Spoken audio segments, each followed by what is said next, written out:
അതിർത്തി സംഘർഷത്തിനിടെ നുഴഞ്ഞു കയറാനുള്ള പാക് ഭീകരരുടെ ശ്രമം തകർത്ത് ഇന്ത്യ. 7 ഭീകരരെയും വകവരുത്തി സൈന്യം.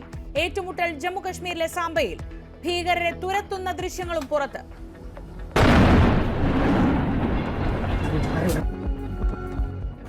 പുലർച്ചെ പാകിസ്ഥാന്റെ മിസൈൽ ഡ്രോൺ ആക്രമണ നീക്കവും ഇന്ത്യ തകർത്തു.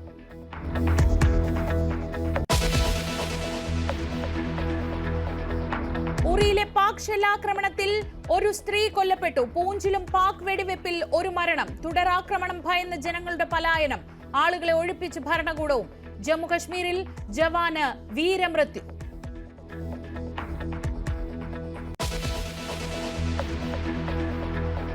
പാക് പ്രകോപനം തുടരുന്നതിനിടെ രാജ്യം അതീവ ജാഗ്രതയിൽ. ഡൽഹിയിൽ നിർണായക യോഗങ്ങൾ. സേനാ മേധാവികളുമായി കൂടിക്കാഴ്ച നടത്തി രാജ്നാഥ് സിംഗ്. ബാങ്ക് മേധാവിമാരുമായി ധനമന്ത്രിയുടെ കൂടിക്കാഴ്ച. ടെറിട്ടോറിയൽ ആർമിയുടെ സേവനം ആവശ്യമെങ്കിൽ തേടാൻ അനുമതി. വിദേശകാര്യ മന്ത്രാലയത്തിന്റെ വാർത്താ സമ്മേളനം 5:30.